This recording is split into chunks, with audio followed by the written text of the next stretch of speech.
Paz, irmãos, vamos dar continuidade ao culto, né? Estamos aqui reunidos, a minha esposa, querida Ione, meu filho, meu varão, né? O nojento Marcos Vitor, e a minha filha querida também, Ana Luísa. Estamos aqui reunidos, né? Nós já fizemos louvor, e os irmãos, santamente, abram suas Bíblias no livro de Atos dos Apóstolos, capítulo 4.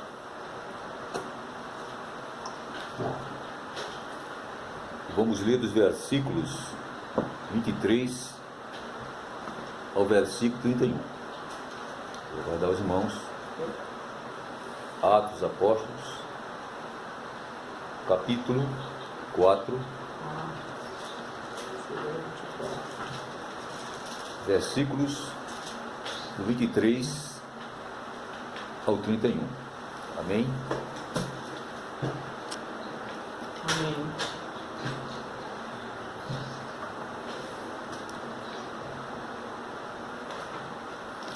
Uma vez soltos, procuraram os irmãos e lhes contaram quantas coisas lhes haviam dito os principais sacerdotes e anciãos.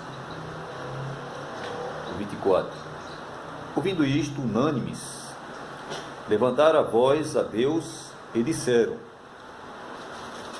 Tu, soberano Senhor, que fizeste o céu, a terra e o mar, e tudo o que neles há, que disseste por intermédio do Espírito Santo, por boca de Davi, nosso pai, teu servo. Por que se enfureceram os gentios e os povos imaginaram coisas vãs? Levantaram-se os reis da terra e as autoridades ajuntaram-se a uma contra o Senhor e contra o seu ungido. 27. Porque verdadeiramente se ajuntaram nesta cidade contra o teu santo servo Jesus, o qual ungistes, Herodes e Pôncio Pilatos, com gentios e gente de Israel, para fazerem tudo o que a tua mão e o teu propósito predestinaram. 29. Agora, Senhor, olha para as suas ameaças e concede aos seus servos que anunciem com toda a intrepidez a sua palavra, enquanto estende a mão para fazer curas, sinais e prodígios, por intermédio do nome do teu santo servo Jesus. Tendo eles orado, tremeu o lugar onde estavam reunidos, e todos ficaram cheios do Espírito Santo e com intrepidez anunciavam a palavra de Deus. Amém? Vamos orar ao Senhor nesta hora. Pai bendito, Senhor maravilhoso, é a tua santa palavra, Senhor, que nós lemos e que exponemos, Senhor, para a tua igreja esta noite. Senhor, te pedimos, Pai, que venhamos a nos esvaziar e que teu Espírito Santo, Senhor, como fizeste na igreja de Atos, venha nos encher nesta noite, a fim de que possamos, Senhor, expor com fidelidade a tua palavra e possamos, Senhor Deus e Pai, pela tua graça, pela tua bondade, tua misericórdia, Senhor, recebê-la, Senhor, e procurar praticá-la, Senhor, para a tua honra e glória, em nome de Jesus Cristo. Amém. Irmãos, vivemos dias muito difíceis de mobilização por conta do temor da epidemia que assola o globo terrestre. De um lado nós vemos, igreja, o governo abriu seu erário no socorro das pessoas mais necessitadas, os autônomos, assolados economicamente, artistas, empresários, dispõe de recursos ao combate da epidemia. Há uma preocupação generalizada e um temor social, talvez, temor de morte. Amados irmãos, e Atos dos Apóstolos, de forma coordenada, Lucas, o médico Lucas, evangelista, ele fala do que Jesus realizou através da igreja. A partir da sua ascensão, o nascimento da igreja, em Atos capítulo 2, com Pentecostes, o Espírito Santo de Deus derramando poder sobre a igreja, e daí, como consequência, com efeito, a pregação dos apóstolos, destemidos, o testemunho dos apóstolos, e a oposição institucional, a luta institucional, porque o Estado, a instituição Estado, está simplesmente atacando a igreja, porque estava pregando exatamente um Jesus ressurreto, um Jesus que ressuscitou. E aquele povo estava transformado, estava vivendo uma transformação pelo poder operado pelo Espírito Santo de Deus.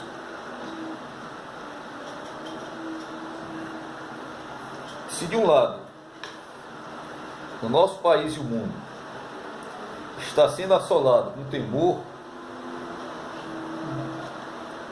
de ver as suas finanças assoladas, de ver a sua saúde debilitada e de morte mesmo.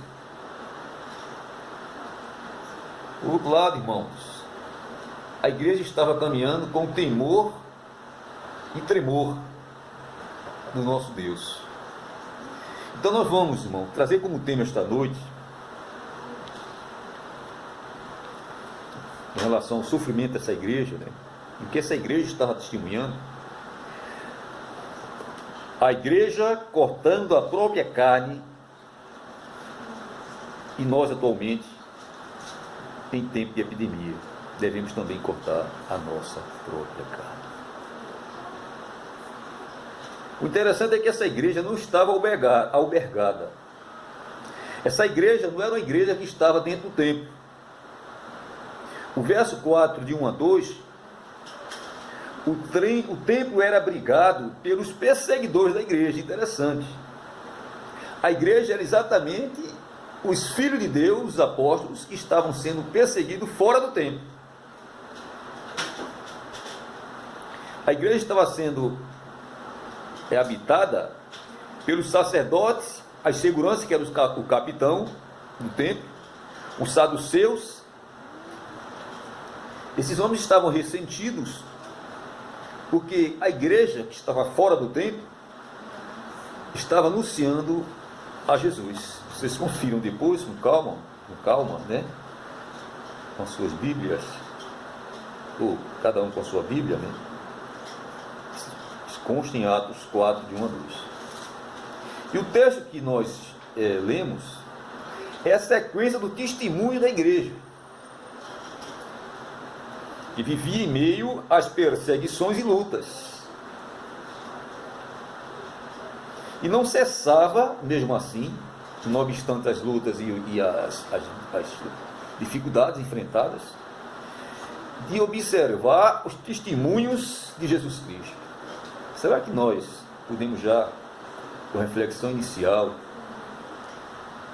com as lutas e perseguições, também testemunhar como essa igreja viva de Atos?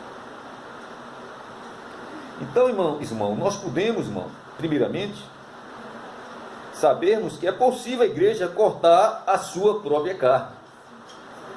Porque a igreja de Atos, dos apóstolos, deu exemplo. No verso 4, 23, que nós iniciamos lendo, é o contexto da ocorrência do capítulo 3. Nós podemos voltar algumas páginas da nossa Bíblia, que nós veremos que logo após o derramado do Espírito Santo de Deus, o Atos dos Apóstolos, capítulo 3, ele vai falar exatamente, irmão, da cura de um coxo. Aquele homem que vivia sem nenhuma expectativa de vida e que, na verdade, estava caminhando Pedro e João e, fitando os olhos nele na porta do templo, juntamente com João, disse: olha para nós. E ele, olhando-lo atentamente, esperando receber alguma moeda, algum dinheiro de Pedro e João,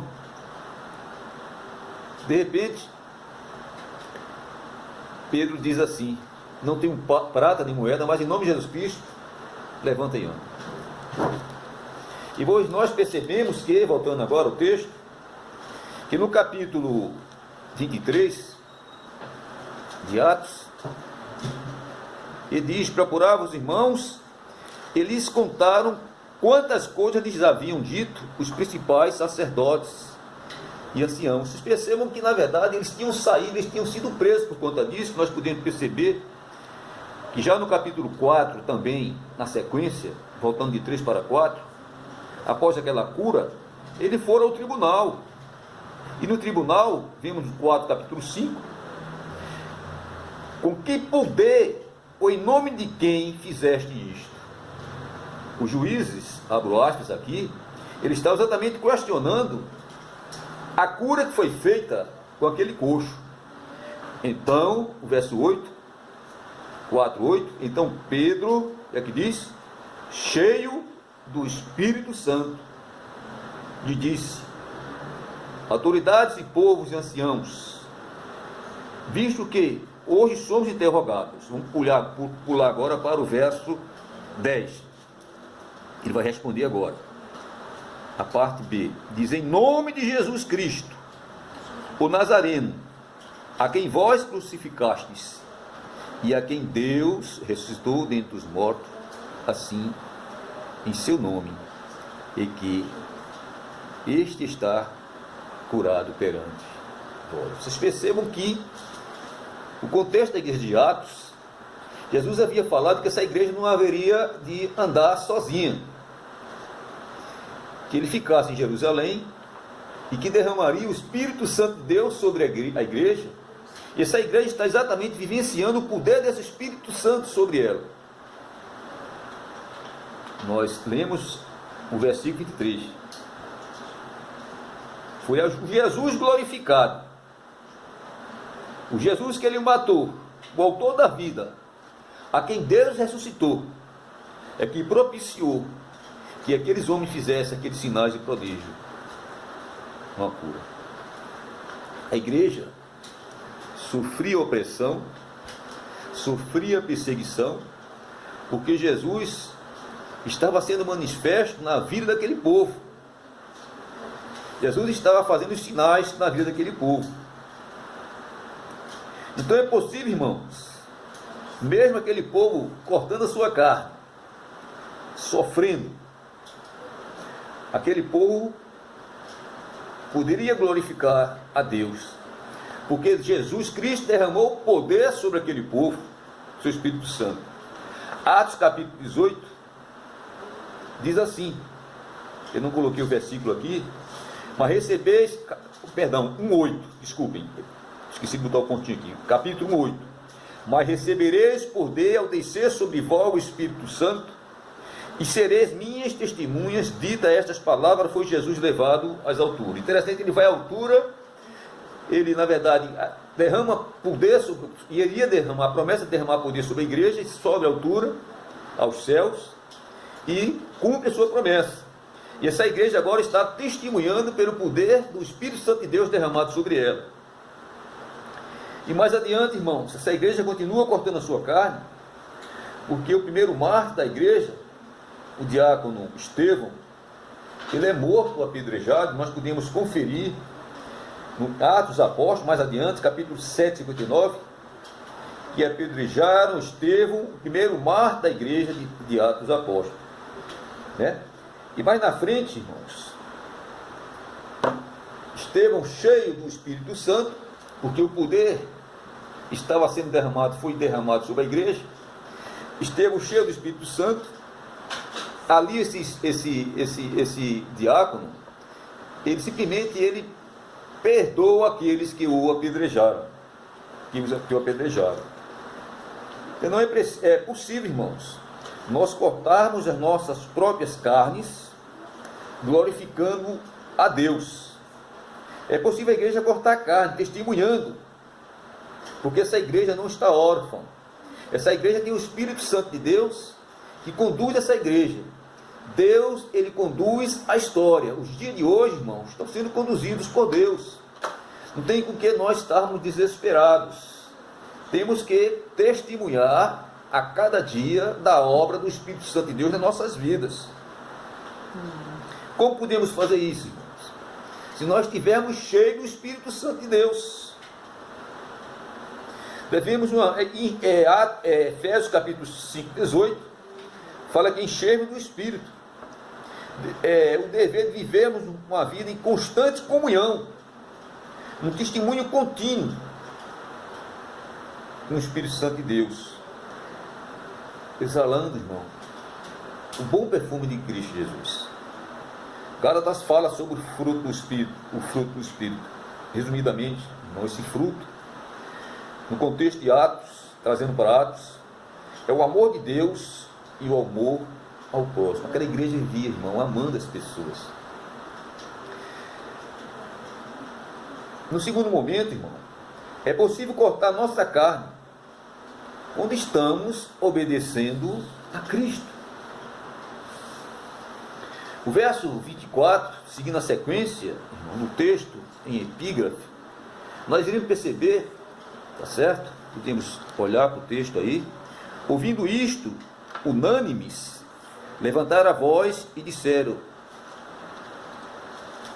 vou parar aqui, porque na verdade os apóstolos, João, Pedro e João, eles haviam acabado de sair do Sinédrio, eles haviam acabado de ser liberados, né, uma vez soltos, né, e ali eles estavam normalmente em comunhão com os irmãos. Eles se voltaram para os irmãos e começaram a contar o testemunho.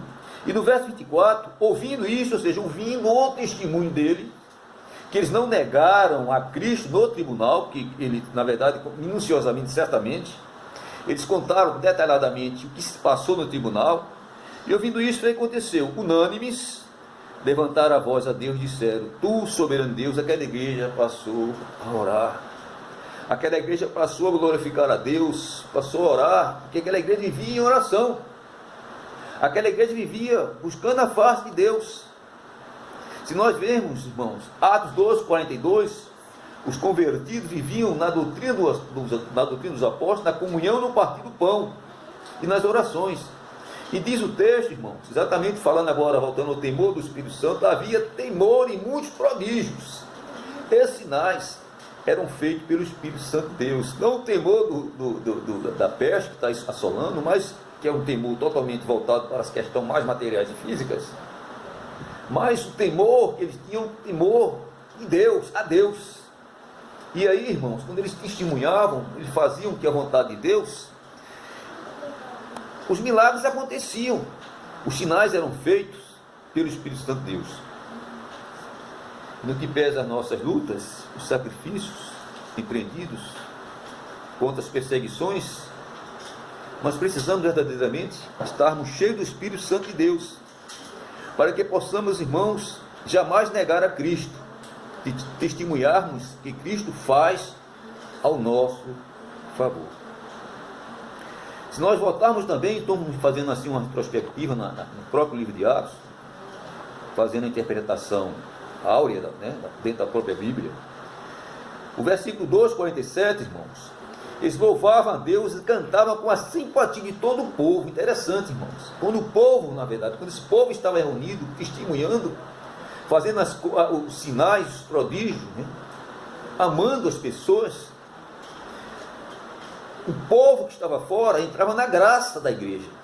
O povo que estava fora, irmãos, se agradava, porque o texto fala que ele contava com a simpatia do povo. O povo se agradava do testemunho da igreja, porque eles não abriam mão do testemunho de Cristo. Amém, irmãos?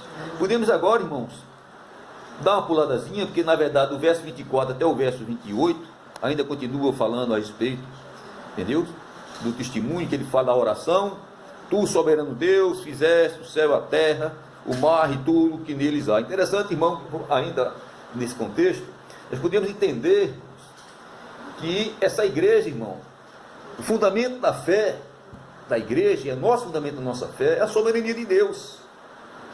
Se nós, irmãos, somos cristãos, precisamos entender, irmãos, que Deus, na conjuntura em que nós estamos passando hoje, Deus está no controle de todas as coisas. E quando ele fala a respeito do testemunho aqui, ele exatamente fala que tu, soberano Deus, a soberania de Deus, que fizeste o céu e a terra. O fundamento da nossa fé cristã, irmãos, está exatamente na soberania de Deus. Que Deus fez o céu e a terra. Quem faz o céu e a terra tem poder para dominar todas as coisas. E não vai ser uma pestilência que vai, no caso, incomodar-nos. Nós precisamos confiar em Deus. E no verso 28, agora em questão, ele fala, irmãos, podemos ler: para fazerem tudo o que é a tua mão e o teu propósito predeterminado. Exatamente, ele invoca, irmãos, exatamente, que esses homens, quando pegaram Jesus, o Herodes e Pôncio Pilatos, julgaram Jesus e levaram à morte, tudo estava predeterminado por Deus. E agora, irmão, no 29, o Senhor olha, ele faz a oração, pedindo o seguinte, aqui ainda é o texto na fala de oração: agora, Senhor, olha para as suas ameaças. Ele agora, irmãos, ele está se voltando na oração para as ameaças que a igreja está sofrendo. O Cristo já havia sido morto, a igreja agora estava sendo perseguida, e ele estava orando, irmão, entregando a Deus todas essas perseguições que eles estavam passando, irmão, as oposições que estavam sofrendo. E nós, hoje, como cristãos também, sofremos oposições, sofremos perseguições, e nós precisamos, irmãos, estar como a igreja de Atos, vivendo em oração, para que, irmãos, os prodígios e os milagres e os sinais de Deus, irmãos, sejam evidentes nas nossas vidas. Como é que essa igreja vivia, irmãos? Quando cortamos as nossas carnes, irmãos, esses sinais, eles são evidentes. Nesse momento agora, o terceiro momento, esses sinais são evidentes, como esses sinais eram evidentes na vida dessa igreja, porque essa igreja orava e pedia a Deus para que, na verdade, ela continuasse, a igreja continuasse a caminhar.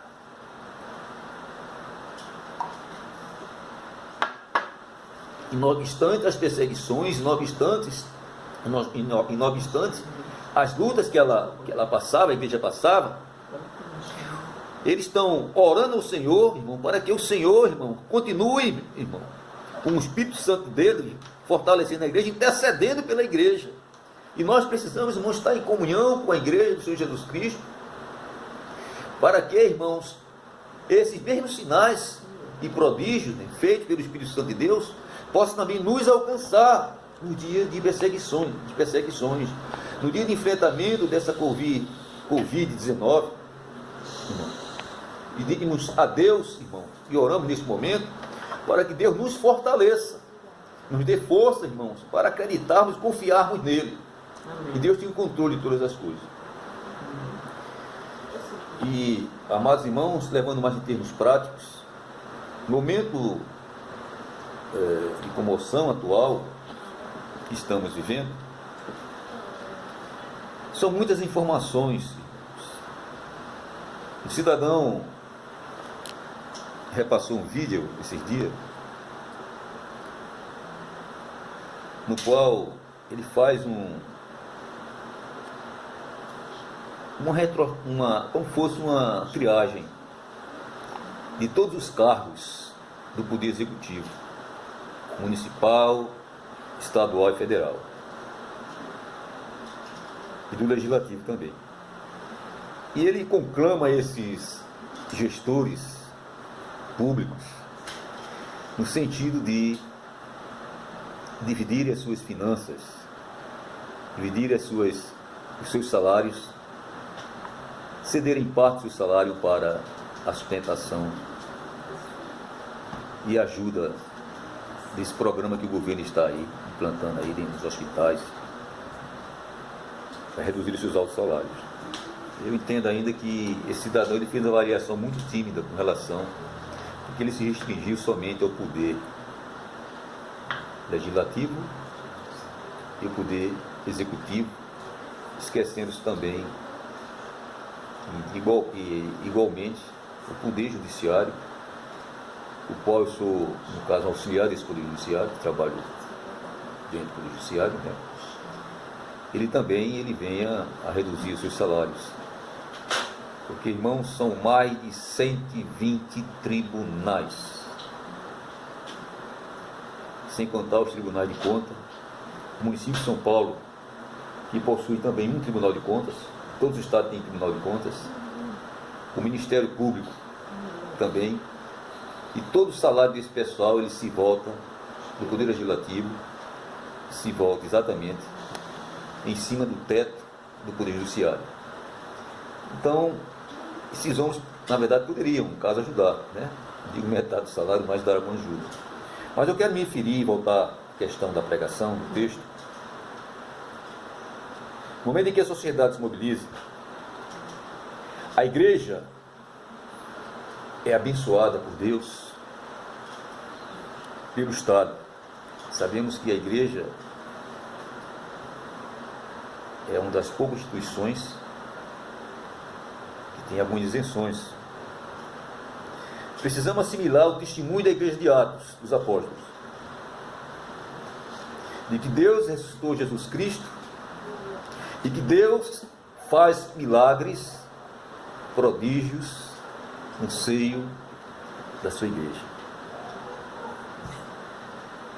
Deus externa a sua soberania quando ele fala, irmãos, no próprio texto que nós lemos, que o Senhor, através do seu eterno poder, do seu grandioso poder, ressuscita Jesus, e todos aqueles homens, Herodes e Pôncio Pilatos, fizeram todas essas coisas porque a história de Cristo Jesus estava predestinada, e a soberania de Deus estava sobre toda aquela situação. A igreja precisa confiar em Deus. E nós, irmãos, precisamos cortar as nossas carnes. Diante de toda essa mobilização que nós vimos na televisão, eu sei que alguns não vão gostar do que eu vou falar, mas eu falo que Deus move meu coração para falar. Mas eu não vi nenhum pastor falar na televisão ou na mídia que iria ceder parte das finanças da igreja para também contribuir com essa eliminação dessa epidemia. Irmãos, precisamos, mais uma vez eu afirmo, crer no Senhor Jesus Cristo, acreditar que o mesmo Deus que fez os sinais, os prodígios na igreja de Atos dos Apóstolos, em meio à perseguição, em meio às turbulências daquela igreja, que aquela igreja passava, que assolava aquela igreja. E se a igreja hoje está confinada, se a igreja hoje está com suas portas fechadas, precisamos confiar em Deus. Eu vi muitas preocupações, desculpe minha sinceridade, com relação à colocação de depósito online. Muitas preocupações, a maioria das igrejas. Mas não vi nenhuma preocupação com relação à feitura desses depósitos e a liberação para ajuda do governo por essa epidemia. Eu falo isso, irmãos, como testemunho próprio, porque Deus faz milagre nas nossas vidas. O Senhor é o mesmo Deus da Igreja de Atos dos Apóstolos.